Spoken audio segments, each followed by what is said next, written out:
வணக்கம் கர்த்தருக்குள் பிரியமான சகோதர சகோதரிகளே, உங்கள் அனைவரையும் இந்த காலவேளையில் உயிர்த்தெழுந்த காலவேளையில் சந்திக்க கர்த்தர் தந்த கிருபைகளுக்காக கர்த்தருக்கு நான் நன்றி செலுத்துகிறேன். ஆண்டவருடைய வார்த்தைக்கு சொல்வதற்கு முன்பதாக ஒரு நிமிடம் கண்களை மூடி ஆண்டவரை நோக்கி பார்ப்போம். எங்களை நேசிக்கிற நல்ல கர்த்தாவே, இந்த அருமையான வேலைக்காக உங்களுக்கு நன்றி செலுத்துகிறோம். ஆண்டவரே, கர்த்தர் நீர் ஆண்டவரே கடந்த நாட்களெல்லாம் கண்ணின் மணி போல பாதுகாத்து இந்த வருஷத்தில் 8 மாதங்களை முடித்து ஆண்டவரே இந்த 9வது மாதத்தில் 2வது ஞாயிற்றுக்கிழமையில் நம்முடைய சமூகத்தில் கூட்டி சேர்த்தீரே, நமக்கு நன்றி செலுத்துகிறோம்.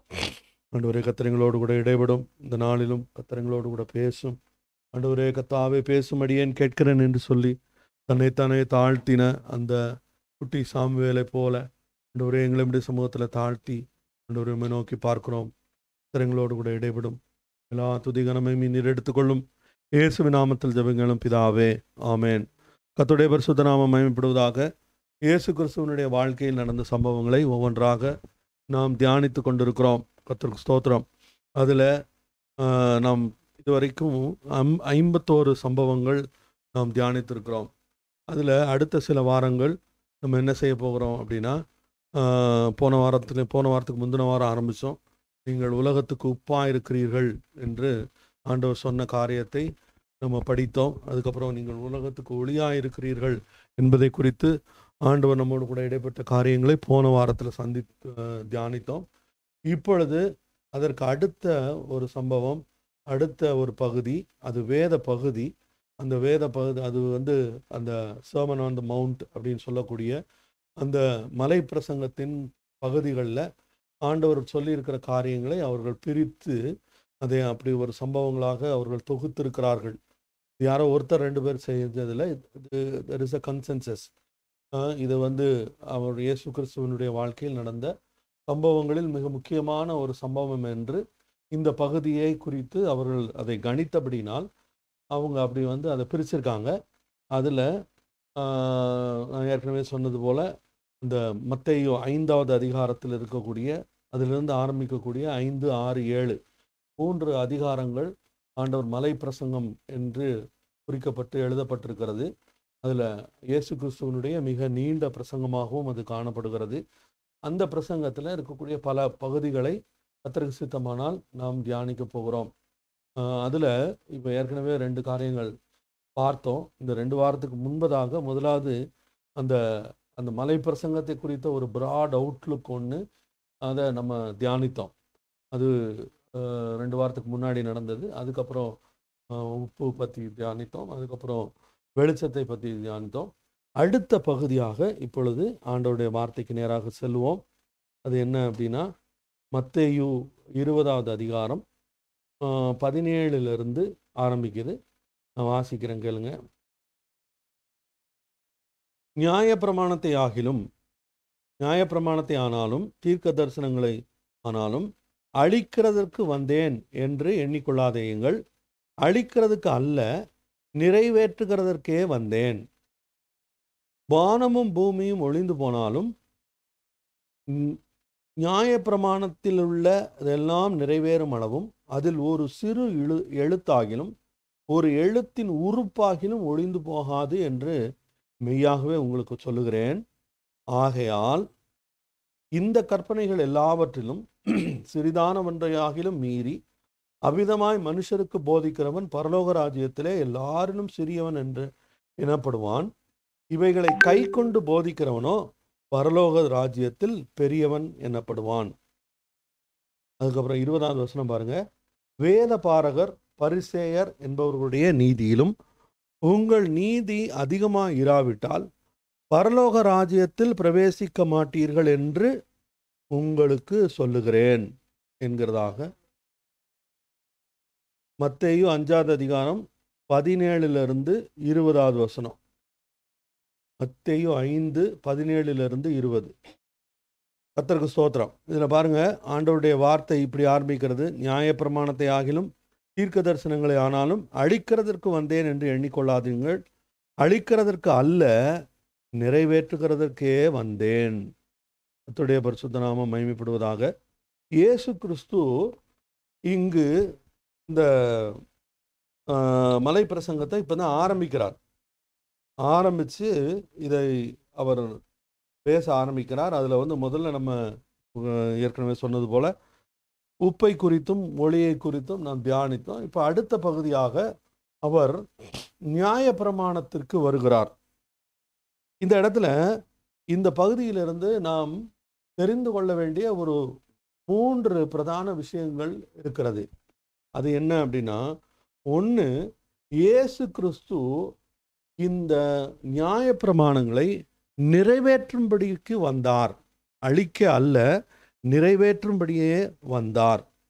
அது மட்டும் இல்லை, அதுக்கடுத்தது 2வது இதில் பார்க்கக்கூடிய ஒரு முக்கியமான ஒரு விஷயம், நம்ம கற்றுக்கொள்ளக்கூடிய ஒரு முக்கியமான விஷயம் என்ன, இயேசு கிறிஸ்து அந்த தேவனுடைய வார்த்தை அல்லது நியாயப்பிரமாணத்தினுடைய அந்த அந்த அத்தாரிட்டி, அதனுடைய அதிகாரத்தை நிலைநிறுத்தும்படியாக ஆண்டவர் வந்தார். அது மட்டும் இல்லை, 3வது முக்கியமான ஒரு காரியத்தை இந்த வசனங்கள்லேருந்து பார்க்கிறோம். அது என்ன அப்படின்னா, இயேசு கிறிஸ்து ஒரு இந்த பரிசேயர், வேதபாரகர் அவர்களுடைய நீதியை பார்க்கிலும் பெரிதான ஒரு நீதி நமக்கு இருக்க வேண்டும் என்று ஆண்டவர் விரும்புகிறார் என்பதை குறித்து இப்படி 3 காரியங்கள் இதில் முக்கியமாக சொல்லப்பட்டிருக்கிறதை பார்க்கிறோம். இப்போ பாருங்க, இயேசு கிறிஸ்து அவர் வந்ததுனால அவர் எதுக்காக வந்தார்? அவர் அந்த வேத நியாயப்பிரமாணங்களை நிறைவேற்றும்படியே வந்தார். இப்போ இதில் ஒரு மிக ஒரு ஒரு ஒரு இன்ட்ரெஸ்டிங்கான ஒரு விஷயம் என்ன அப்படின்னா, இப்போ நாம் பழைய ஏற்பாட்டு காலத்தில் இருக்கோமா, புதிய ஏற்பாட்டு காலத்தில் இருக்குமா? நம்ம புதிய உடன்படிக்கையின் காலத்தில் புதிய ஏற்பாட்டின் கீழே நாம் இருக்கிறோம். சரி, இப்போ இயேசு கிறிஸ்து இந்த மலை பிரசங்கத்தை பண்ணினது பழைய ஏற்பாட்டிலா அல்லது புதிய ஏற்பாட்டிலா அப்படின்னு கேட்டால், இது வேத அறிஞர்கள், விற்பனர்கள் அவங்களுடைய கருத்து என்ன அப்படின்னு கேட்டால், இயேசு கிறிஸ்து பேசிய இந்த வார்த்தைகள் அது பழைய ஏற்பாடும் அல்ல, புதிய ஏற்பாடும் அல்ல, அதற்கு இடைப்பட்ட ஒரு காலம். அந்த காலத்தில் தான் இயேசு கிறிஸ்து அவர் இந்த காரியங்களை குறித்து பேசுகிறார். ஸோ டெக்னிக்கலி ஸ்பீக்கிங், இந்த வார்த்தைகள் ஒரு புதிய உடன்படிக்கைக்கு உட்பட்ட ஒரு ஆண்டவருடைய பிள்ளைகளுக்கு எழுதப்பட்டதா அப்படின்னு கேட்டால், நேரடியாக அது எழுதப்படவில்லை என்பது தான் உண்மை. ஏன்னா இது புதிய உடன்படிக்கையில் இருக்கிறவர்களுக்காக பேசப்பட்டவை அல்ல. அப்போது அந்த புதிய உடன்படிக்கை என்பதை எப்போ ஆரம்பிக்குது அல்லது புதிய ஏற்பாடு எப்போ ஆரம்பிக்குது அப்படின்னு கேட்டால், எல்லோரும் என்ன பண்ணுவாங்க, பைபிளை திறப்பாங்க, அதில் மல்கியா புஸ்தகத்துக்கு அப்புறம் ஒரு பிளாங்க் பேப்பர் இருக்கும். அதுக்கு அந்த பேப்பரை திருப்புனா அடுத்தது என்ன போட்டிருக்கும், புதிய ஏற்பாடு அப்படின்னு இருக்கும். அதுக்கப்புறம் மத்தேயுன்னு புஸ்தகங்கள் ஆரம்பிக்கும். ஆனால் உண்மையில் புதிய ஏற்பாடு அல்லது அந்த புதிய உடன்படிக்கை என்பது மத்தேயுவில் ஆரம்பிக்கலை. அது எப்போ தான் ஆரம்பிச்சது? இயேசு கிறிஸ்து அவர் நமக்காக மரித்து, சிலுவையில் அறையப்பட்டு மரித்து, அவர் அடக்கம் பண்ணப்பட்டு 3ஆம் நாள் உயிரோடு எழும்பினதுக்கு அப்புறம், அதுக்கப்புறம்தான் அந்த புதிய உடன்படிக்கை ஆரம்பித்தது. அதுவும் ரொம்ப கரெக்டாக சொல்லணும் அப்படின்னா, புதிய உடன்படிக்கை ஆரம்பித்தது எக்ஸாக்டாக எப்போ? பரிசுத்தாவியானவர் எப்போது அந்த மேலறையில் காத்திருந்த அந்த சீஷர்கள் மேல் ஊற்றப்பட்டாரோ அப்போதான் கரெக்டாக புதிய உடன்படிக்கை என்பது ஆரம்பிக்கிறது. எப்படி மோசே சீனாய் மலையில் போய் அந்த பிரமாணத்தை பெற்றுக்கொள்ளும் போது அப்போ தான் அந்த பழைய உடன்படிக்கை என்று சொல்லக்கூடிய இந்த நியாயப்பிரமாண புஸ்தகத்தின் ஆதிக்கம் ஆரம்பிக்கிறதோ, அதுபோல பரிசுத்தாவியானவர் எப்போது ஊற்றப்பட்டாரோ அப்போது தான் புதிய உடன்படிக்கை ஆரம்பிக்கிறது. அப்போது இந்த வார்த்தை இயேசு கிறிஸ்து சொன்ன வார்த்தை. அப்போ இயேசு கிறிஸ்து சொன்ன வார்த்தை பேசிய பிரசங்கம் என்றாலும் அது நம்முடைய புதிய உடன்படிக்கையில் உள்ளவர்களுக்கு பேசவில்லை என்ற காரணத்தினால் நாம் இதை தூர தள்ளி வைக்க முடியாது. இன்னும் சொல்லப்போனால் இயேசு கிறிஸ்து நாம் புதிய உடன்படிக்கையின் கீழே இருப்பதால் நாம் பழைய உடன்படிக்கையை அது நமக்கு அது அப்ளை ஆகாது, நமக்கு அது தேவையில்லை அப்படின்னு சொல்லி நம்ம கட் பண்ணி வெளியில் வைக்க முடியாது. ஏன் வைக்க முடியாது அப்படின்னா, இங்கு இயேசு கிறிஸ்து என்ன சொல்கிறார்? இந்த வசனத்தில் பாருங்க, இயேசு கிறிஸ்து எடுத்தவொடனே என்ன சொல்றாரு? நியாயப்பிரமாணத்தை ஆனாலும் தீர்க்க தரிசனங்களை ஆனாலும் அழிக்கிறதற்கு வந்தேன் என்று எண்ணிக்கொள்ளாதேங்கள், அழிக்கிறதற்கு அல்ல நிறைவேற்றுகிறதற்கே வந்தேன் என்று இயேசு கிறிஸ்து சொல்லுகிறதை நாம் பார்க்கிறோம். கர்த்தருக்கு ஸ்தோத்திரம். அப்போ இயேசு கிறிஸ்து பழைய உடன்படிக்கையை மதித்தார், அதை நிறைவேற்றும்படியாகவே தான் வந்ததாக சொல்லுகிறார். அப்போ இயேசு கிறிஸ்துவுக்கு எது முக்கியமோ அது அவருடைய பிள்ளைகளாகிய நமக்கும் முக்கியம். இயேசு கிறிஸ்துவுக்கு முக்கியம் இல்லாத விஷயங்கள் நமக்கு முக்கியம் இல்லாமல் இருக்கலாம், அதில் தப்பு கிடையாது. ஆனால் இங்கு மிக தெளிவாக இயேசு கிறிஸ்து தான் அந்த பழைய உடன்படிக்கையை நிறைவேற்ற வந்தார். அது மட்டும் இல்லை, அவர் அதுக்கப்புறம் என்ன சொல்றாரு? இன்னும் பாருங்க, வானமும் பூமியும் ஒளிந்து போனாலும் நியாயப்பிரமாணத்தில் உள்ளதெல்லாம் நிறைவேறும் அளவும் அதில் ஒரு சிறு எழுத்தாகிலும் ஒரு எழுத்தின் உறுப்பாகிலும் ஒளிந்து போகாது என்று மெய்யாகவே உங்களுக்கு சொல்லுகிறேன் என்று சொல்லுகிறதை பார்க்கிறோம். அப்போ புதிய உடன்படிக்கையில் வந்துட்டோம், அதனால எங்களுக்கு பழைய ஏற்பாடு தேவையில்லை என்று ஒருவர் சொல்லுவாரானால் அது அடிப்படையில் ஒரு தவறான ஒரு காரியமாகத்தான் இருக்க முடியும். கர்த்தருக்கு ஸ்தோத்திரம். அப்போ அது வேண்டாம் அப்படின்னா அது எதனால் கொடுக்கப்பட்டது, அதை ஏன் இயேசு கிறிஸ்து நிறைவேற்ற வந்தார், அதனுடைய தேவை என்ன என்பதை குறித்த சரியான அறிவு நமக்கு இருந்தால் அது எதற்காக கொடுக்கப்பட்டது, அது மனிதர்கள் அதை கேட்டு நடக்கும்படி கொடுக்கப்பட்டதா அல்லது வேறு காரணத்திற்காக கொடுக்கப்பட்டதா என்பதை ஆண்டவருடைய வார்த்தையிலிருந்து நாம் ஆராய்ந்து பார்த்தோமானால் நாம் அந்த உடன்படிக்கையின் முக்கியத்துவத்தை நம்மால் கண்டுகொள்ள முடியும். கர்த்தருக்கு ஸ்தோத்திரம். ஆண்டவர் என்ன சொல்றாரு? அவர் அந்த நியாயப்பிரமாணத்தை நிறைவேற்றுகிறதற்காகவே வந்தார். அவர் எப்படி அந்த நியாயப்பிரமாணத்தை நிறைவேற்றினார் அப்படின்னா, அவர் அந்த நியாயப்பிரமாணத்தை 2 விதங்களில் நிறைவேற்றினார். அந்த நியாயப்பிரமாணத்தினுடைய எல்லா டிமாண்ட்ஸ் அல்லது அது வைக்கக்கூடிய எல்லா நிபந்தனைகளையும் இயேசு கிறிஸ்து தன்னுடைய வாழ்க்கையினாலும் தன்னுடைய மரணத்தினாலும் அவருடைய உயிர்த்தெழுதலினாலும் அவர் நிறைவேற்றி முடித்தார். அவர் எப்படி நிறைவேற்றினார்? அதான் எபிரேயர் 4:15 இப்படி சொல்லுது, நம்முடைய பலவீனங்களை குறித்து பரிதபிக்க கூடாத பிரதான ஆசாரியர் நமக்கு இராமல் எல்லா விதத்திலும் நம்மை போல சோதிக்கப்பட்டும் பாவமில்லாதவராய் இருக்கிற பிரதான ஆசாரியரே நமக்கு இருக்கிறார் என்று அந்த எபிரேய நிருபக்காரன் எழுதுவதை பார்க்கிறோம்.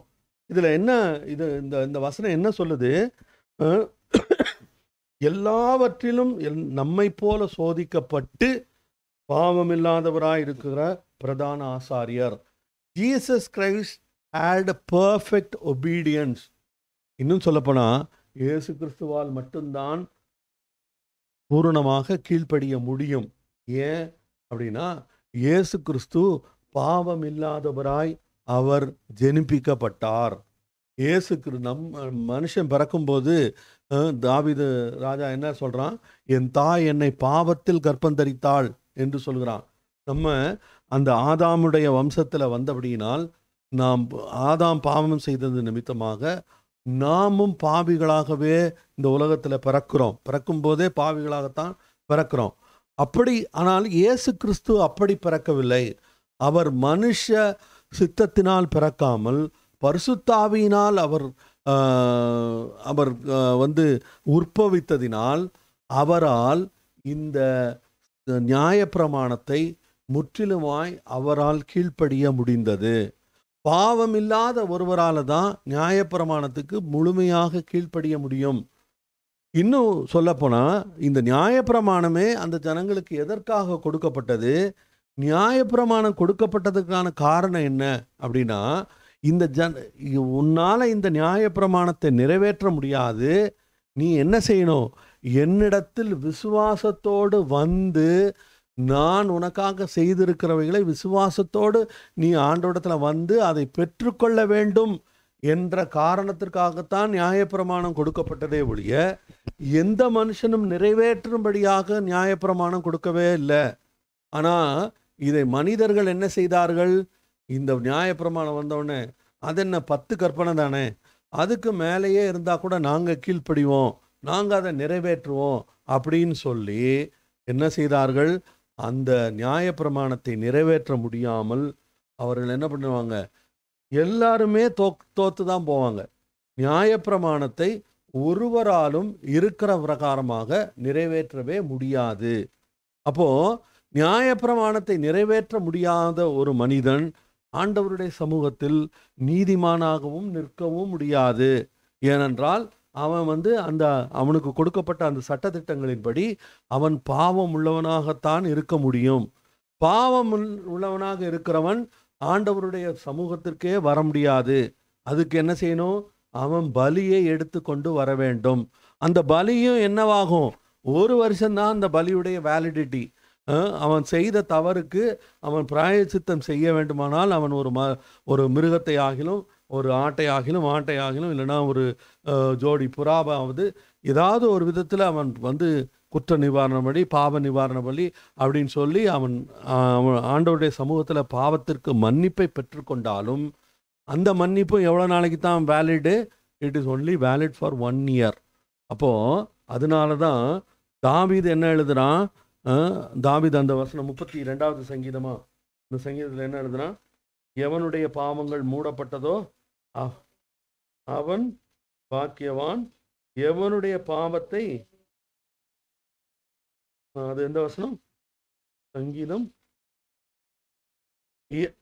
எவனுடைய மீறுதல் மன்னிக்கப்பட்டதோ, எவனுடைய பாவம் மூடப்பட்டதோ அவன் பாக்கியவான், எவனுடைய அக்கிரமத்தை கர்த்தர் எண்ணாதிருக்கிறாரோ, எவனுடைய ஆவியில் கபடமில்லாதிருக்கிறதோ அவன் பாக்கியவான் என்று இங்கு தாவீது சங்கீதத்தில் எழுதுகிறதை பார்க்கிறோம். எவனுடைய மீறுதல் மன்னிக்கப்பட்டதோ, மீறுதல் எப்படி மன்னிக்கப்படும்? மீறுதல் மன்னிக்கப்படுவதற்கு என்ன செய்யணும்? போய் பலி செலுத்தணும். அந்த பலியின் நிமித்தமாக அந்த மீறுதல் மன்னிக்கப்படும். அதுவும் மன்னிக்கப்படுதா அப்படின்னு கேட்டால் சரியாக சொல்லப்போனால் மன்னிக்கப்படாது. அது என்ன செய்யப்படும்? பாவமானது மூடப்படும். அது அந்த மூடப்பட்ட பாவம் அடுத்த வருஷத்தில் அது it will reveal it self.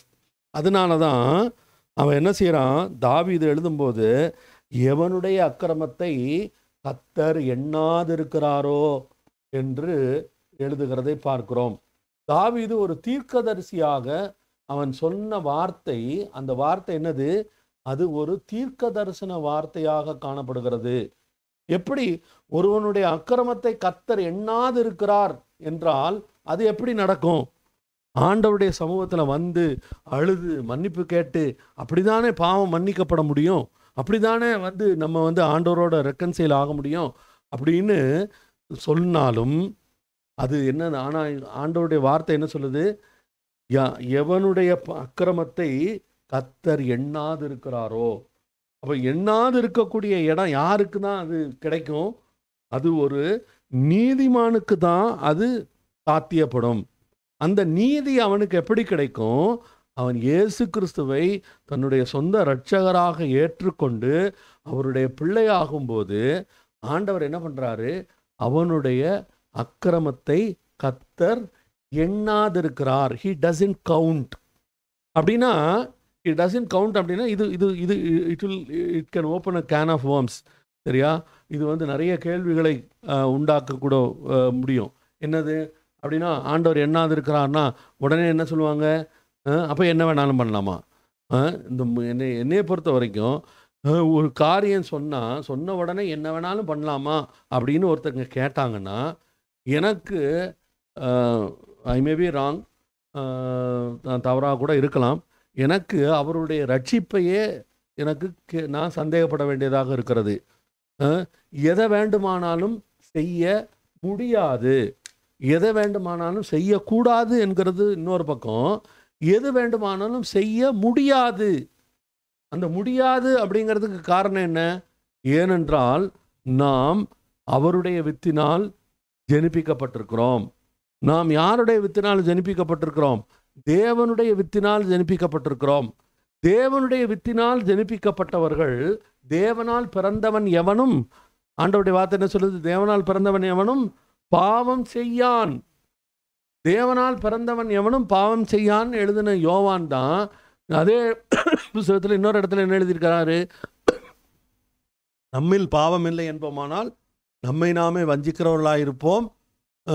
சத்தியம் என்ன இருக்காது? சத்தியம் நமக்குள்ள இராது. அப்படின்னா அப்போ இங்கே இன்னைக்கு நம்ம தெரிய வேண்டிய மிக முக்கியமான ஒரு காரியம் என்ன அப்படின்னா, God has made us righteous. ஆண்டவர் உங்களையும் என்னையும் நீதிமானாய் ஆக்கியிருக்கிறார். நீதிமானாய் ஆக்கியிருக்கிறார் அப்படின்னா என்ன அர்த்தம்? நீதிமான் அப்படிங்கிறவன் யாரு அப்படின்னா, a man who can stand in the presence of God is the righteous person. ஆண்டவருடைய சமூகத்தில் நிற்கக்கூடிய தகுதி உடையவனே நீதிமான். அப்போ ஆண்டவருடைய சமூகத்தில் நிற்கக்கூடிய தகுதி உடையவன் பாவமே இல்லாமல் இருக்கிறானா அப்படின்னா இல்லை. அவனிடத்தில் பாவம் இருக்கிறது, அவனிடத்தில் குறைகள் இருக்கிறது, பாவமே இல்லைன்னு நான் சொல்ல வரல. ஆனால் கர்த்தர் என்ன பண்றாரு? அதை எண்ணாது இருக்கிறார். God looks at him, looks at that person as a righteous person. இவன் என்னுடைய சமூகத்தில் நிற்கக்கூடிய தகுதி உடையவன். அவ்வளவுதான். அந்த இது எல்லாமே எங்க இருந்து வருது? இது அந்த ஹாபிச்சுவல் சின்னிங், அந்த ஒரு ஆண்டவருடைய பிள்ளை, இயேசுவனுடைய இரத்தத்தால் மீட்கப்பட்டு கழுவப்பட்ட ஒரு தேவனுடைய பிள்ளையால் he cannot sin habitually. பாவம் அவனால் விருப்பம் போல செய்ய முடியாது. அவனுக்குள்ள இருக்கிற பரிசுத்த ஆவியானவர் அவனை என்ன செய்வாரு? அவனை அந்த அந்த அந்த பாவம் செய்தது நிமித்தமாகவே அது என்ன ஆகும்? இருதயத்தில் குத்தப்பட்டு, ஐயோ நான் ஆண்டவரை துக்கப்படுத்திட்டேன், ஆண்டவரை வருத்தப்படுத்திட்டேன், ஆண்டவரை நான் அப்படின்னு சொல்லி அதுக்காக அழுது மன்னிப்பு கேட்டு ஆண்டவருடைய சமூகத்தில் சேர்ந்து அப்படி ஆண்டவரோடு ஒப்புரவாகி அப்படிப்பட்ட ஒரு வாழ்க்கை தான் கிறிஸ்தவ வாழ்க்கையாக காணப்படுகிறது. சரி, இருக்கட்டும். இப்போ அந்த நீதிமான்ங்கிற அந்த காரியத்தை நம்ம பார்த்தோம். இப்போ அடுத்தது சில காரியங்களை நம்ம வேகமாக தியானிக்க போகிறோம். இருக்கு 23 நிமிஷம் இருக்கு. சரி, முதலாவது என்ன பார்த்தோம்? அவர் முற்றிலுமாய் கீழ்ப்படிந்தவராய் இருந்தார். அதாவது he fulfilled the demands of the law. அதுக்கு அவர் அதை கீழ்ப்படிய முடிந்தது. காரணம் என்ன? அவர் ஜெனிப்பிக்கப்பட்ட விதமே அதற்கு முக்கியமான காரணமாக இருக்கிறது. ஸ்தோத்திரம். அதுக்கப்புறம் அது மட்டும் இல்லை, அந்த நியாயப்பிரமாணத்தை கொடுத்தது நிமித்தமாக அந்த நியாயப்பிரமாணம் சும்மா வரல. It comes with its own set of dos and don'ts and rewards and punishments. அதில் பனிஷ்மெண்ட் என்ன? தப்பு பண்ணால் தண்டனை அனுபவிக்க வேண்டும். அந்த நியாயப்பிரமாணத்தை பொறுத்த வரைக்குமே either you can do it or you can die. There is nothing in between. ஒன்று செய்யணும், இல்லைன்னா செத்து போயிடணும். அதுதான் ஈஸியான வழி. அதில் வேற இதெல்லாம் கிடையாது. வேற அங்கே காம்ப்ரமைஸுக்கெல்லாம் இடம் இல்லை. ஆனால் இயேசு கிறிஸ்து இந்த உலகத்தில் வந்தபோது அவர் இந்த பரிசேயரையும் வேதபாரகரையும் கடுமையாக கண்டித்து சாடி அவங்கள கண்ணில் காணவிடாதபடி அடித்து நொறுக்குனதுக்கான காரணம் என்ன? அவர்கள் ஆண்டவருடைய வார்த்தையை அவர்களுடைய பாரம்பரியங்களுக்கு ஏற்ற வண்ணமாக, அவர்களுடைய விருப்பத்துக்கு ஏற்ற வண்ணமாக, அவர்களுடைய வசதிக்கு ஏற்ற வண்ணமாக அவர்கள் ஆண்டவருடைய சட்டத்தையே ஆண்டவருடைய லாவையே மாற்றிட்டாங்க. மாற்றினது மட்டும் இல்லை, அதை என்ன பண்ணிட்டாங்க? அதை எஸ்டாப்ளிஷ் வேற பண்ணிட்டான். நீ இதை பண்ணலைன்னா நீ உன்னால் பரலோகத்துக்கு போக முடியாது, இதை செய்யலைன்னா உன்னால் அங்கே பண்ண முடியாது, அதுக்கு நீ இதெல்லாம் பண்ணணும், இப்படியெல்லாம் செய்யணும், இதெல்லாம் இந்த காரியங்களெல்லாம் பண்ணணும், இதெல்லாம் ஃபாலோ பண்ணணும் அப்படின்னு சொல்லி மனுஷ மார்க்கங்களை அதற்குள்ளாக நியாயப்பிரமாணத்திற்குள்ளாக அவர்கள் திணித்தபடியினால் இயேசு கிறிஸ்துவால் அதை பொறுத்து கொள்ளவே முடியல. அவர்களை லெஃப்ட் ரைட்டு வாங்கிட்டார். கர்த்தருக்கு ஸ்தோத்திரம். இந்த நியாயப்பிரமாணத்தினுடைய விஷயம் என்ன? அதுக்கு ஃபாலோ பண்ணலன்னா யூ ஹாவ் டு டை. அப்போது அந்த நியாயப்பிரமாணத்தை நம்மால் கீழ்ப்படிய முடியாது, அது கீழ்ப்படியக்கூடாததாக இருக்கிறது. ஆகவே அதற்கு தண்டனை உண்டு. அந்த தண்டனையை இயேசு என்ன பண்ணிட்டாரு? அவர் நமக்காக சுமந்து கொண்டார். அந்த தண்டனையை இயேசு கிறிஸ்து ஏற்றுக்கொண்டு பாவமில்லாத அவர் தண்டனையை பாவமானபடியினால் முழுவதும் பாவமான நாம் பரிசுத்தவான்களாக மாற்றப்படுகிறோம். அது எப்படி நடக்கிறது? அது விசுவாசத்தினால தான் நடக்கிறது. அதில் எந்த விதமான கிரியையும் இல்லை. அது விசுவாசத்தினால். ஆண்டவருடைய வார்த்தை எபேசியருக்கு பவுல் எழுதும்போது என்ன சொல்லலாம்?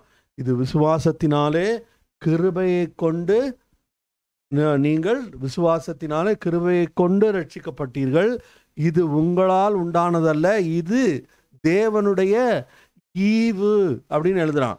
அப்படின்னா ரட்சிப்பு என்பது தேவனுடைய ஈவு. இது மனுஷருடைய செயல்களினால் உண்டாக்க வரல, அது முடியாது, அது சாத்தியப்படாது. ஆகவே இயேசு கிறிஸ்து அந்த தண்டனையை ஏற்றுக்கொண்டார். அது மட்டும் இல்லை, ஏன் அந்த பழைய ஏற்பாடு அல்லது அந்த நியாயப்பிரமாணம் முக்கியமானது என்றால், இயேசு கிறிஸ்து அதில் சொல்லப்பட்ட எல்லா தீர்க்க தரிசனங்களின் நிறைவேறுதலாக காணப்படுகிறார். இயேசு கிறிஸ்து தான் அவர் மேலே சொல்லப்பட்ட அந்த தீர்க்க தரிசனங்களின் நிறைவேறுதலாக காணப்படுகிறார். இன்னும் சொல்லப்போனால் ஆதியாகமத்திலிருந்து மல்கியா வரைக்கும் there are so many references towards Jesus Christ and Jesus Christ fulfilled them all. எல்லாவற்றையும் இயேசு கிறிஸ்து அவர் நிறைவேற்றி முடித்தார். அவரை குறித்து சொல்லப்பட்ட எத்தனையோ கிட்டத்தட்ட 300 அது இஃப் ஐ ரிமெம்பர் ரைட், அது சரியா தப்பான்னு எனக்கு தெரியலை, அந்த ஒரு நம்பர் எனக்கு ஞாபகம் இருக்குது, அது ரைட்டாக தப்பான்னு தெரியல. இயேசு கிறிஸ்து நிறைவேற்றும்படியாக ஏறக்குறைய 376 தீர்க்க தரிசனங்கள் எழுதப்பட்டிருந்தது பைபிளில். அந்த 376 தீர்க்க தரிசனங்களையும் அவரை குறித்து சொல்லப்பட்ட அத்தனை தீர்க்க தரிசனங்களையும் சரியாக அவர் வந்து நிறைவேற்றி முடித்தது. அது எப்படி? அதுக்கு காரணம் என்ன? அதுக்கு காரணம் இயேசு கிறிஸ்து.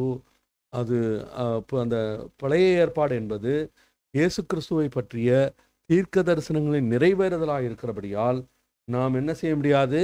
நமக்கு பழைய ஏற்பாடு வேண்டாம் என்று ஒதுக்கி தள்ள முடியாது. ஸ்தோத்திரம். அது மட்டும் இல்லை, அந்த நியாயப்பிரமாணத்தினுடைய இயேசு கிறிஸ்து என்ன பண்ணாரு? முக்கியமாக இன்னொரு காரியம் பண்ணாரு.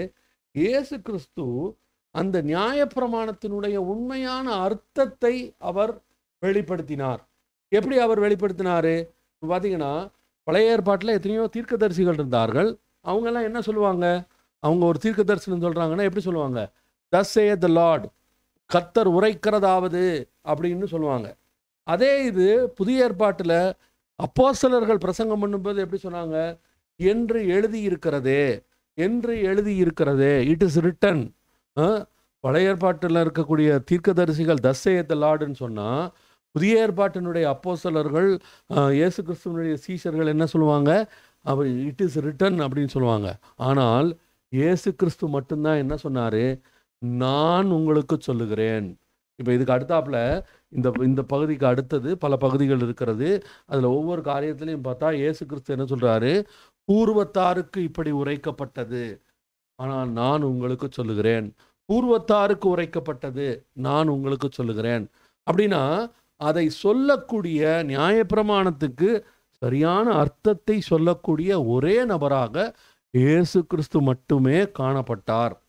அப்போ அவர் அந்த உண்மையான அர்த்தத்தை சொன்னது நிமித்தமாக அது வந்து it adds more significance to our lives.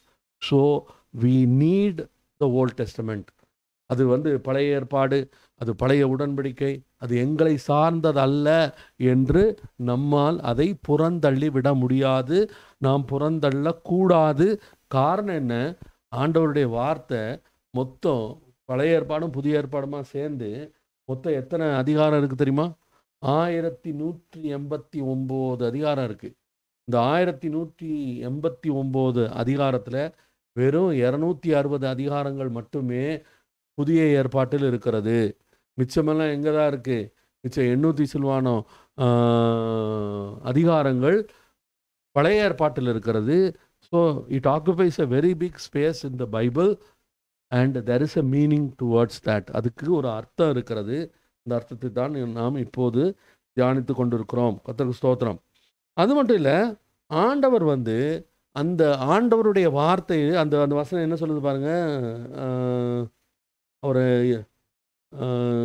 18வது வசனம், வானமும் பூமியும் ஒழிந்து போனாலும் நியாயப்பிரமாணத்தில் உள்ளதெல்லாம் நிறைவேறும் அளவும் அதில் ஒரு சிறு எழுத்தாகிலும் ஒரு எழுத்தின் உறுப்பாகிலும் ஒழிந்து போகாது என்று சொல்லுகிறேன். கர்த்தருக்கு ஸ்தோத்திரம். அப்போ ஆண்டவருடைய வார்த்தை என்ன, அந்த இயேசு கிறிஸ்துவை என்ன சொல்லுகிறார்? இந்த he affirms the authority of the law. அது இன்னமும் அது தொடர்ந்து கொண்டு இருக்கிறது. அது எப்படி தொடர்ந்து கொண்டு இருக்கிறது? அது எப்படின்னா, முதலாவது என்ன இருந்தது? ஆதி யோவானுடைய சுவிசேஷம் 1 அதிகாரம் 1 வசனத்தில் என்ன சொல்லுது? ஆதியிலே வார்த்தை இருந்தது, அந்த வார்த்தை தேவனிடத்தில் இருந்தது, அந்த வார்த்தை தேவனாய் இருந்தது. அந்த வார்த்தை தான் 14வது வசனத்தில் மாம்சமாகி நம்ம மத்தியில உலாவினார் என்று சொல்லப்படுகிறது. அப்போ அது முதலாவது வார்த்தை இருக்கிறது. அடுத்தது அந்த தேவனுடைய நியாயப்பிரமாணம் என்பது அவருடைய தேவனுடைய நீதியான அவருடைய ஆண்டவருடைய கேரக்டர் என்ன அப்படின்னு கண்டுபிடிக்கணும்னா அதை எங்கே போய் தான் கண்டுபிடிக்கணும்? நம்ம ஆண்டவருடைய நியாயப்பிரமாணத்தின் மூலமாகத்தான் நாம் கண்டுபிடிக்க முடியும். அதைத்தான் ஏசாயா 40வது அதிகாரம் 8வது வசனத்தில் ஆண்டவருடைய வார்த்தை இப்படி சொல்லுது, புல் உலர்ந்து பூ உதிரும், நமது தேவனுடைய வசனமோ என்றென்றைக்கும் நிற்கும். அப்போ ஆண்டவர் சொன்ன வார்த்தைகள் அவைகள் என்றென்றைக்குமானவை. அது வந்து அது அது அது வந்து என்றென்றைக்குமானவை அப்படின்னா இப்போ உள்ள காலத்துக்கு மட்டும் இல்லை, இனி வரப்போகிற புதிய வானத்துக்கும் புதிய பூமிக்கும் அந்த வார்த்தைகள் அவசியமாக இருக்கிறது. அதனால தான் பேதுரு என்ன பண்ணுறாரு? 2 பேதுரு 3வது அதிகாரம் 13வது வசனத்தில் ஆண்டவர் என்ன அவர் வார்த்தை என்ன சொல்லியிருக்கு பாருங்க. அவருடைய வாக்கு தத்தத்தின்படியே நீதி வாசமாக இருக்கும், புதிய வானங்களும் புதிய பூமியும் உண்டாகும் என்று காத்திருக்கிறோம். அப்போ அவருடைய வார்த்தையின்படியே அவைகள் உண்டாக போகிறது. கர்த்தருக்கு ஸ்தோத்திரம். அது மட்டும் இல்லை, அந்த ஆண்டவருடைய வார்த்தையினுடைய ஒவ்வொரு எழுத்தும் ஒவ்வொரு பகுதியும் முக்கியம். ஏனென்றால் அதுக்கு காரணம் என்ன அப்படின்னா, இது தேவனுடைய வார்த்தையாக காணப்படுகிறது. அதனால தான் 2 தீமோத்தேயு 3:16 இப்படி சொல்லுது. என்ன சொல்லுது? தேவனுடைய வார்த்தையெல்லாம் எப்படி எழுதப்பட்டிருக்கான்? 2 தீமோத்தேயு 3:16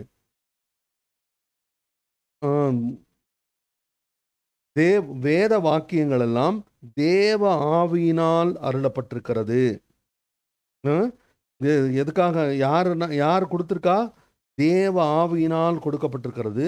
அது மட்டும் இல்லை, தேவனுடைய மனுஷன் தேறினவனாகவும் எந்த நற்கிரியையும் செய்ய தகுதியுள்ளவனாகவும் இருக்கும்படி அவைகள் உபதேசத்துக்கும் கடிந்து கொள்ளுதலுக்கும் சீர்திருத்தலுக்கும் நீதியை படிப்புக்குதலுக்கும் பிரயோஜனம் உள்ளவைகளாக இருக்கிறது. அப்போ ஆண்டவருடைய வார்த்தைக்கு அது வந்து ஆண்டவருடைய வார்த்தைக்குரிய முக்கியத்துவத்தை நம்ம பார்த்தோம். கர்த்தருக்கு ஸ்தோத்திரம். அது மட்டும் இல்லை, இயேசு கிறிஸ்து அதை எல்லாவற்றையும் அதை வந்து அவர் கீழ்ப்படிந்தது மட்டுமல்ல, அவர் வந்து என்ன பண்ணார்? அவர் அதை ப்ராக்டிஸ் பண்ணார்.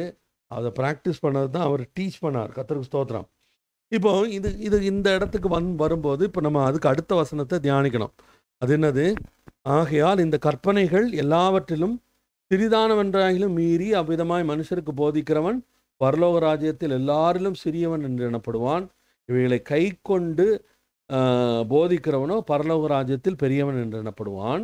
அதுக்கப்புறம் பாருங்க, வேத பாரகர் பரிசேயர் என்பவருடைய நீதியிலும் உங்கள் நீதி அதிகமாக இராவிட்டால் பரலோக ராஜ்யத்தில் பிரவேசிக்க மாட்டீர்கள் என்று உங்களுக்கு சொல்லுகிறேன் என்று இயேசு சொல்லுகிறதை பார்க்கிறோம்.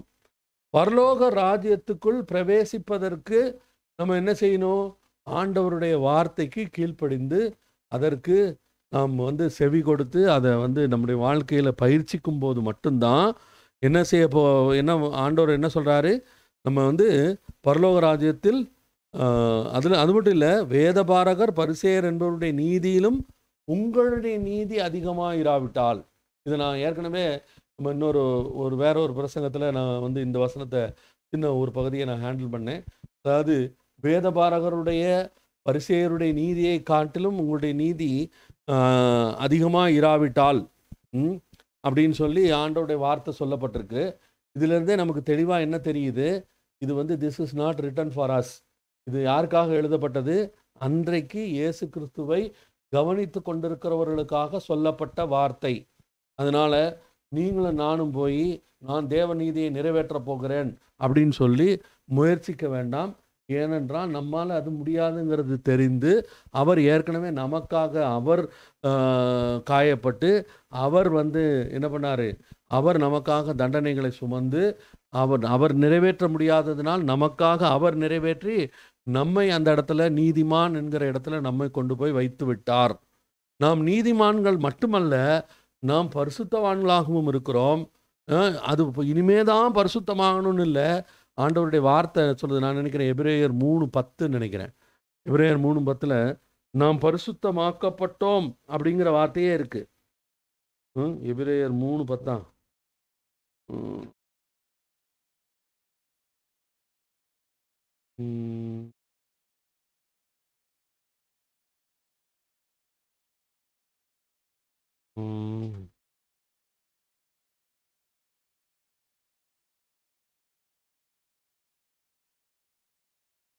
அப்போ ஆண்டவர் என்ன செய்திருக்கிறான்? நம்ம என்ன பண்ணியிருக்காரு? இது இயேசு கிறிஸ்துவனுடைய மரணத்தின் மூலமாக நம்ம என்ன பண்ணப்பட்டிருக்கிறோம்? அந்த நீதியை விட நம்ம அதை விட பெருசான பெட்டரான இடத்துல தான் இருக்கோம். இன்னும் சொல்லப்போனால் நம்முடைய குடியிருப்பே எங்கே இருக்குது? பரலோகத்தில் இருக்கிறது. அவர் சிட்டிசன்ஷிப் இஸ் இன் ஹெவன். இப்போ நம்முடைய பாஸ்போர்ட் பரலோகத்தில் உள்ள பாஸ்போர்ட் தான் நமக்குரியது. ஆனால் நாம் இப்போ எங்கே இருக்கிறோம்? நம்ம இந்த உலகத்தில் இருக்கிறோமா, எந்த இடத்துல இருக்கிறோம் அப்படின்னா, ஆண்டவருடைய வார்த்தை என்ன சொல்லுது? எபேசியருக்கு பவுல் எழுதும்போது என்ன சொல்கிறான்? நம்மை உன்னதங்களிலே அவரோடு கூட உட்காரவும் வைத்திருக்கிறார். உன்னதங்களிலே அவரோடு கூட உட்கார வைத்திருக்கிற அனுபவம் இயேசு கிறிஸ்து இந்த ஜனங்களோடு இந்த மலை பிரசங்கத்தில் பேசும்போது காணப்படவில்லை. ஆகவே இந்த பகுதி யாருடையது, யாருக்கானது என்றால் இயேசு கிறிஸ்து வாழ்ந்த மக்களுக்கு அவர் பேசின அந்த ஒரு விஷயத்தான் இதில் காணப்படுகிறது என்பதை நமக்கு இது பண்ணும். இதில் இயேசு கிறிஸ்து ஏன் அந்த அதாவது வேத பாரகரையும் பரிசேயரையும் ஏன் அப்படி கடிந்து கொள்ளணும்? ஏன் அவர்களை அந்த அளவுக்கு அவர் போட்டு வறுத்து எடுக்கணும் அப்படின்னா, அதுக்கு முக்கியமான காரணம் என்ன அப்படின்னா, அவர்களுடைய கீழ்ப்படிதல் என்பது அவர்களை சார்ந்ததாக இருந்தது. It was self serving to them. எப்படி அப்படின்னா, மத்தேயு 23:5 வரைக்கும் வாசிங்கன்னா, அவர்கள் எல்லாவற்றையும் எதற்காக செய்கிறார்கள்? மனுஷர்கள் பார்க்கும்படியாக செய்கிறார்கள். மனுஷர்கள் பார்க்கும்படியாக நீண்ட ஜெபங்களை செய்கிறார்கள். மனுஷர்கள் பார்க்கும்படியாக தான தர்மங்களை செய்கிறார்கள்.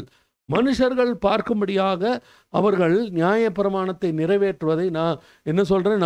அவன் வாரத்துக்கு 2 தரம் தான் உபவாசிக்கிறான், நான் வாரத்துக்கு 3 தரம் உபவாசிக்கிறேன் அப்படின்னு சொல்லி அவர்கள் செய்ய முயற்சித்தது எல்லாமே மற்றவர்களுக்கு முன்பாக தங்களை யோக்கியர்கள் என்றும் தங்களை பரிசுத்தவான்கள் என்றும் தங்களை நீதிமான்கள் என்றும் காட்டும்படியாகவே இருந்தது. அவங்கெல்லாம் இஷ்டத்துக்கு வருவாங்க, நாங்கள் எப்பவும் வெள்ளை ட்ரெஸ்லேயே தான் போவோம். அப்படிங்கிறது என்னது? வெள்ளை ட்ரெஸ்ஸில் போட்டுட்டு போனால் ஒன்றும் தப்பு இல்லை. அதை உங்களுடைய கிளைமாக ஆக்கும்போது என்ன பண்ணுது, அங்கே தான் நம்ம தப்பு பண்ணுறோம். அப்போது நம்ம வந்து இருப்பதே கிருபையினால் இருக்கிறோம், நாம் இருப்பதே ஆண்டவருடைய இரக்கத்தினால் இருக்கிறோம் அப்படின்னு சொன்னால், நாம் நம் செய்கிற காரியங்கள் நிமித்தமாக நம் தற்புகழ்ச்சியை நாடாமல் இருப்போம். அதுதான் இதில் உள்ள முக்கியமானது. அந்த இடத்துக்கு அன்ஃபார்ச்சுனேட்லி இன்னைக்கு சபை வந்து விட்டது. அதுதான் அவர்கள் அந்த நியாயப்பிரமாணத்தை மோசேயை விட சின்சியராக ஃபாலோ பண்ணணும்னு நினச்சி முயற்சி பண்ணிட்டு இருக்காங்க. அதுதான் இன்னைக்கு உள்ள பெரிய பரிதாபம். அவர்கள் இயேசு கிறிஸ்துவை கன்வீனியண்ட்டாக மறந்துட்டாங்க. இயேசு கிறிஸ்துவை கன்வீனியண்ட்டாக தள்ளி வச்சுட்டாங்க. இயேசு கிறிஸ்துவை என்ன சொல்கிறாங்க, ரட்சிக்கப்படும் போது இயேசு கிறிஸ்து வேணும், இயேசு கிறிஸ்துவ இல்லாமல் ரட்சிக்கப்பட முடியாது, அதனால இயேசு கிறிஸ்து வேணும். இயேசு கிறிஸ்துவினால் ரட்சிக்கப்பட்டுட்டா அதுக்கப்புறம் எல்லாம் ஓன் திறமை தான். அதுக்கப்புறம் எல்லாம் பரிசுத்தமாகிறது ஓன் திறமையில், நீதிகரிக்கப்படுவது உன்னுடைய திறமையில், பரலோகத்துக்கு போவது உன்னுடைய திறமையில். நீ வந்து அதுக்கு என்ன பண்ணணும், இந்த போட்டியில் இறங்கி விட்டார்கள். அது கிறிஸ்தவமே கிடையாது. அது முழுக்க முழுக்க முழுக்க யூத மதம். இந்த யூத மதத்தை பின்பற்றும்படியாக உங்களையும் என்னையும் ஆண்டவர் கூப்பிடலை. நாம் அழைக்கப்பட்டது எதற்காக, அவருடைய வார்த்தையின்படி வாழும்படியாக. அது மட்டும் இல்லை, அவர்களை ஆண்டவர் கடிந்து கொண்டதுக்கான நியாயப்பிரமாணத்தை வந்து அவர்கள் இஷ்டம் போல செயல்படுகிறார்கள் என்று கடிந்து கொள்வதற்கான இன்னொரு காரணம் என்ன, அவர்கள் என்ன பண்ணுறாங்க, அந்த நியாயப்பிரமாணத்தை கொஞ்சம் ஃபாலோ பண்ணிட்டு நிறைய ஃபாலோ பண்ண மாதிரி ஒரு படத்தை காமிக்கிறார்கள். ஸோ இது எல்லாமே ஆண்டவருக்கு பிடிக்காதது என்னது அப்படின்னா, ஆண்டவருக்கு பிடிக்காதது ஹிப்போக்ரசி மட்டும்தான். அவருக்கு நடிக்கிறது பிடிக்காது. அவர்கிட்ட உள்ளதுன்னு சொல்லி வந்துட்டா அவருக்கு ஒரு பிரச்சனையும் இல்லை. ஆண்டவரை வந்து என்ன பண்ணுறது, நடித்து ஏமாற்ற ட்ரை பண்ணுறாங்க. அது உண்மையிலே அவர்கள் ஆண்டவரை ஏமாற்றலை, அவர்கள் தங்களை தாங்களே ஏமாற்றிக் கொள்கிறார்கள். அவர்கள் தங்களை தாங்களே ஏமாற்றிக் கொள்கிறார்கள். அதனால தான் அவங்க அப்படியெல்லாம் நடிக்கிறாங்க. கர்த்தருக்கு ஸ்தோத்திரம். அதில் எப்படி பண்ணாங்களாம், மத்தேயு 23:23 ஆண்டவர் என்ன சொல்கிறாரு, நீங்கள் வந்து என்னதுலலாம் கொத்தமல்லி இன்னும் எல்லாத்துலேயும் தசமபாகம் கொடுக்குறீங்க, ஆனால் என்ன பண்ணுறீங்க, உங்களுக்கு நீங்கள் ஆண்டவருடைய வார்த்தை என்ன சொல்லுகிறதோ அந்த வார்த்தையினுடைய நோக்கத்தை தள்ளிவிட்டு எழுத்தின்படியாக செயல்பட முயற்சிக்கிறீர்கள். அதனால தான் ஆண்டவருடைய வார்த்தை என்ன சொல்லுது, எழுத்து கொல்லுகிறது, ஆவியோ உயிர்ப்பிக்கிறது. அந்த எழுத்து என்னதான் செய்யும், நியாயப்பிரமாணம் என்பது எழுத்து. அந்த நியாயப்பிரமாணம் கொல்ல தான் செய்யும். இன்னைக்கு விசுவாசத்தினால நாம் நீதிமான்கள் என்று சொல்லி அவரை பின்பற்றுவதை விட்டுவிட்டு நாங்கள் நியாயப்பிரமாணத்தை நிறைவேற்றப் போகிறோம், ஆண்டவருடைய வார்த்தை இப்படி சொல்லி இருக்கிறது, ஆகவே நாங்கள் இந்த வார்த்தையின்படி செயல்படுகிறோம் அப்படின்னு சொல்லி போய் அப்படியே மூஞ்சி குப்புற விழுந்து முகம் பூரா மண்ணு தான் அப்போம். ஏனென்றால் தோல்வி ஒன்று மட்டுமே அதில் உறுதியானது. ஏனென்றால் எந்த ஒரு மனுஷனாலும் தன்னுடைய திறமையினால் நியாயப்பிரமாணத்தை நிறைவேற்றவே முடியாது. இவங்க என்ன பண்ணுறாங்க, இவங்க என்ன நினைக்கிறாங்க, நாங்கள் நியாயப்பிரமாணத்தின் மூலமாக, ஏன்னா பழைய ஏற்பாட்டில் இதெல்லாம் இருக்கலாம், நம்ம அதை விட முடியாதுல்ல. இல்லை, நாம் என்ன செய்கிறோம், we are completely forgetting the spirit behind the Old Testament. அது பழைய ஏற்பாடு எதற்காக கொடுக்கப்பட்டது, ஏன் கொடுக்கப்பட்டது, இயேசு எப்படி நிறைவேற்றினார், இயேசு நிறைவேற்றி நம்மை அந்த இடத்துல ரீப்ளேஸ் பண்ணார், இதை குறித்த ஒரு வெளிப்படுத்தல் இல்லாமல் நம்ம என்ன செய்கிறோம், அவங்க என்ன செய்கிறாங்க ஜனங்கள், வேதபாரகர் பரிசேயர் என்பவர்களுடைய நீதியை பார்க்கிலும் உங்களுடைய நீதி அதிகமாக இருக்க வேண்டும்.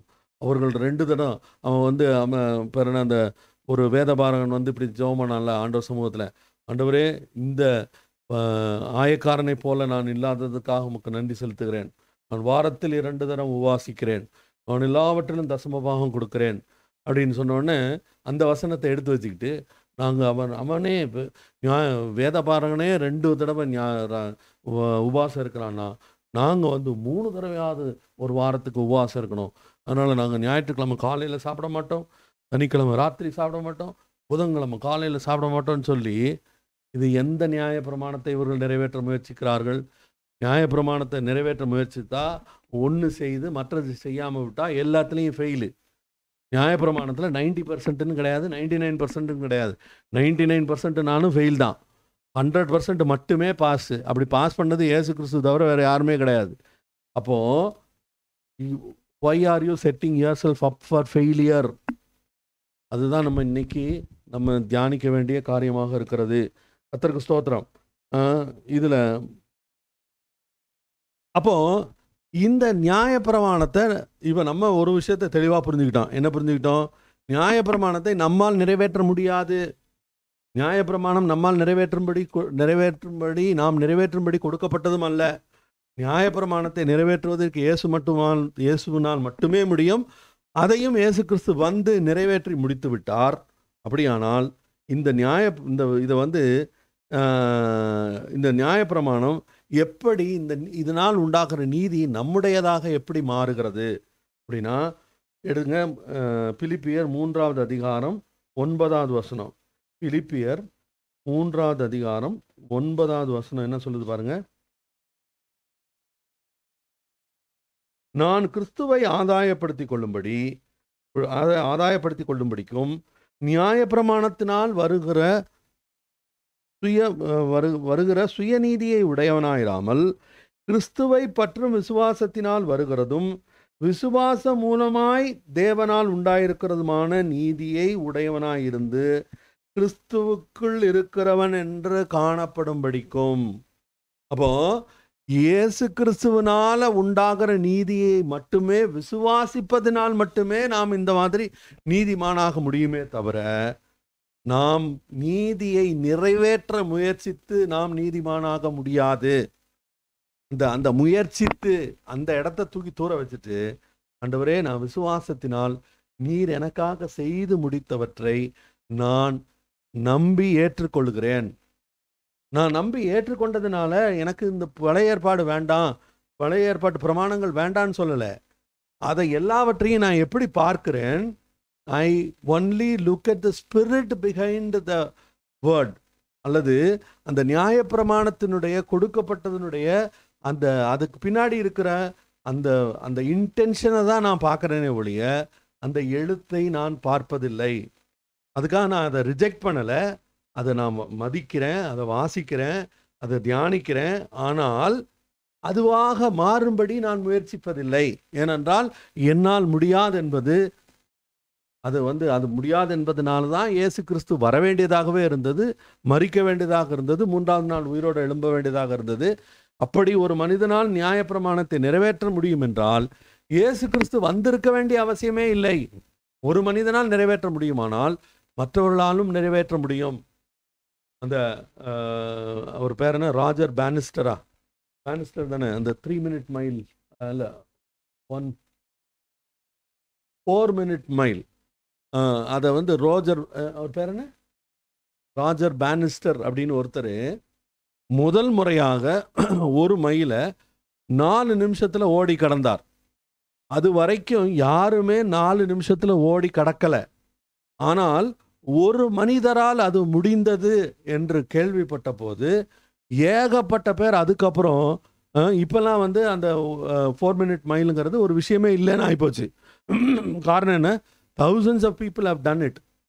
ஆனால் இந்த விஷயம் நியாயப்பிரமாணத்தை நிறைவேற்றுவதற்கு it won't apply because it is created against your, அதாவது அது உங்களுக்கு எதிராகவே அது உருவாக்கப்பட்டிருக்கிறது. உன்னால் முடியாதுப்பா, நீ என்னை மட்டும்தான் நம்பணும், என்னை மட்டும்தான் நோக்கி பார்க்கணும், விசுவாசத்தின் மூலமாகத்தான் நீ என்னிடத்திலிருந்து நீதியையும் பரிசுத்தத்தையும் எல்லாவற்றையும் என்னிடத்திலிருந்து பெற்றுக்கொள்ள வேண்டுமானால் அது விசுவாசத்தின் மூலமாக மட்டுமே நீ செய்ய வேண்டும் என்பதற்காக கொடுக்கப்பட்டது தான் ஆண்டவர் கொடுத்திருக்கிற இந்த நியாயப்பிரமாணமாக காணப்படுகிறது. அதனால தான் அவர் என்ன சொல்கிறாரு, நான் கிறிஸ்துவை ஆதாயப்படுத்தி கொள்ளும்படிக்கும் நியாயப்பிரமாணத்தினால் வருகிற சுயநீதியை உடையவனாயிராமல் கிறிஸ்துவை பற்றும் விசுவாசத்தினால் வருகிறதும் விசுவாசம் மூலமாய் தேவனால் உண்டாயிருக்கிறதுமான நீதியை உடையவனாயிருக்கிறேன் என்று சொல்கிறார். அது மட்டும் இல்லை, இது எப்படி நடக்கிறது? அது பரிசுத்தாவியானவருடைய துணையோடு நடக்கிறது. நாம் ஆண்டவருடைய சமூகத்தில் நாம் ஒரு நீதிமானாய் நாம் இருக்க முடியும் என்றால் அது எப்படி தான் நடக்கும்? அது விசுவாசத்தினால் நடக்கும். இயேசு சிலுவையில் செய்து முடித்ததினால் நடக்கும். இயேசு நிறைவேற்றி தீர்த்தபடியினால் நடக்கும். அது பரிசுத்தாவியானவரால் நடக்கும். அதனால தான் ரோமர் 8:4 இப்படி சொல்லுது, மாம்சத்தின்படி நடவாமல் ஆவியின்படி நடக்கிற நம்மிடத்தில் நியாயப்பிரமாணத்தின் நீதி நிறைவேறும்படிக்கே அப்படி செய்தார். பரிசுத்தாவியினால் நிரப்பப்பட்டிருக்கிற ஒரு மனிதன் தேவ நீதியை, நியாயப்பிரமாணத்தின் நீதியை நிறைவேற்றி முடிக்க முடியும். அது எப்படி தான் முடியும்? அது பரிசுத்தாவியினால் உண்டாகிறது. அதனால தான் முடியும் என்பதை நாம் பார்க்கிறோம். கர்த்தருக்கு ஸ்தோத்திரம். அப்போ நம்ம இன்னைக்கு என்ன பார்த்தோம்? இது எதுக்காக ஆண்டவருடைய வார்த்தை நமக்கு கொடுக்கப்பட்டது? ஆண்டவருடைய வார்த்தையை படிச்சுட்டு விடுறது இல்லை. நம்ம என்ன செய்யணும்? அதை என்ன பண்ணணும்? நம்ம விசுவாசித்து, அவர் இயேசு கிறிஸ்து அந்த ஆண்டவருடைய வார்த்தையில் சொல்லப்பட்ட காரியங்களை விசுவாசித்து, அந்த வார்த்தையின்படி நம்முடைய வாழ்க்கையை அமைத்து கொள்ள வேண்டும். We should become a person of the book. அதை நாம் வாசிக்க வேண்டும், அதை நேசிக்க வேண்டும், அதை தியானிக்க வேண்டும். அப்படி வாசித்து, தியானித்து, நேசித்து அவரோடு நடக்கும்போது, வார்த்தையோடு நடக்கும்போது என்ன நடக்கிறது? நாம் பரிசுத்த ஆவியானவரால் அவர் விரும்புகிற அந்த பரிசுத்தத்தையும் அவர் விரும்புகிற நீதியையும் நம்மால் நிறைவேற்றி முடிக்க முடியும். அது நம்முடைய திறமையினால் உண்டானதல்ல. இன்னைக்கு நம்ம தெரிந்து கொள்ள வேண்டிய ஒரு எடுத்துக்கணும். What is the point to be taken home? நம்மால் நீதியாய், நம்மால் பரிசுத்தமாய், நம்மால் ஆண்டவருடைய வார்த்தையை நிறைவேற்ற முடியாது. ஆனால் நமக்காக இயேசு அதை நிறைவேற்றி முடித்திருக்கிறபடியால் விசுவாசத்தின் மூலமாக நாமும் அந்த இடத்துக்கு வர முடியும். நம்மாலும் பரிசுத்தமாக வாழ முடியும். நம்மாலும் ஆண்டவரை துக்கப்படுத்தாமல் வாழ முடியும். நம்மால் வெற்றிகரமான பாவத்தை ஜெயித்து உலகத்திலிருந்து நம்மளை அப்பிக்கொள்ளக்கூடிய அளவுக்கு இருக்கக்கூடிய அந்த பாவத்தை ஜெயிக்கக்கூடியதற்கு அது யாரால முடியும்? ஆண்டவர் அதை செய்திருக்கிறார். அதை விசுவாசத்தின் மூலமாக நான் ஏற்றுக்கொள்ளும் போது என்னாலும் அதை செய்ய முடியும். ஆகவே ஆண்டவருடைய சமூகத்தில் நம்ம தாழ்த்துவோம், நம்ம ஒப்பு கொடுப்போம். ஆண்டவரே, உம்முடைய வார்த்தையை நிறைவேற்றும்படியாக, அவருடைய நீதியை பார்க்கலும் அதிகமான நீதி இருக்கும்படியாக நான் ஏதோ முயற்சிப்பதில்லை கர்த்தாவே. ஆண்டவரே, நீங்கள் செய்து முடித்ததை நான் விசுவாசிக்கிறேன். நீர் செய்து முடித்ததை நான் நம்புகிறேன். நீர் செய்து முடித்ததை நான் ஏற்றுக்கொள்கிறேன். அப்படி நான் ஏற்றுக்கொள்ளும் போது அது விசுவாசத்தினால் உண்டாகும் தேவ நீதியை நான் நிறைவேற்றுகிறவனாய் இருக்கிறேன். இவருடைய வார்த்தை சொல்லுகிறபடினால் நமக்கு நன்றி செலுத்துகிறோம் சுவாமி. ஆண்டவரே, எங்களை முற்றிலுமாய் தாழ்த்துகிறோம், வெறுமையாக்குகிறோம், நம்முடைய கரத்திலேயே ஒப்புக் கொடுக்குறோம். ஆண்டவரே, வானமும் பூமியும் ஒளிந்து போனாலும் உடைய வார்த்தையாகிலும், இந்த வார்த்தையின் ஒரு எழுத்தாகிலும், அதன் உறுப்பாகிலும் மாறிப்போவதில்லை என்று நாங்கள் வாசித்தோம். ஆண்டவரே, நீர் எங்களுக்கு தந்த வாக்குத்தத்தங்கள் எல்லாவற்றையும் ஆண்டவரே இந்த கால வேளையில் நம்முடைய சமூகத்தில் ஞாபகப்படுத்துகிறோம். இதெல்லாம் நீர் சொன்னது. அதனால் அது ஒரு நாளும் பொய் சொல்லாது, ஒரு நாளும் அது மாறாது. நீர் சரியான நேரத்தில் எங்களுடைய வாழ்க்கையில் நீர் தரப்போகிறபடினால் நமக்கு ஸ்தோத்திரம். பொய் சொல்ல ஒரு மனுஷன் அல்ல, நீர் மனம் மாற மனுபுத்திரன் அல்ல. ஆண்டவரே, நீர் எங்களுக்கு சொன்னதெல்லாவற்றையும் நீர் செய்து முடிக்க போகிறபடினால் நமக்கு நன்றி செலுத்துகிறோம். எங்களை தாழ்த்துகிறோம், பெருமையாக்குகிறோம். தொடர்ந்து உடைய வார்த்தையை தியானிக்க கர்த்தர் எங்களுக்கு உதவி. எல்லா துதி கனமகிமை நீர் எடுத்துக்கொள்ளும். இயேசுவின் நாமத்தில் ஜெபங்களும் பிதாவே, ஆமேன். ஆத்மாவே கர்த்தரை ஸ்தோத்திரி, முழுமே பரிசுநாமத்தை ஸ்தோத்திரி. ஆத்மாவே கர்த்தரை ஸ்தோத்திரி, கர்த்தர் செய்து சகல உபகாரம் மறவாதே, ஆமேன். கர்த்தருடைய பரிசுத்த நாமம் மேம்படுவதாக. தொடர்ந்து எங்களோடு கூட இணைந்திருங்கள். இந்த வீடியோ ஆடியோ உங்களுக்கு பிரயோஜனமாக இருந்தால் தயவுசெய்து மற்றவர்களோடு பகிர்ந்து கொள்ளுங்கள். கர்த்தர் தாமே உங்களை ஆசீர்வதிப்பாராக, ஆமேன். அல்லேலூயா.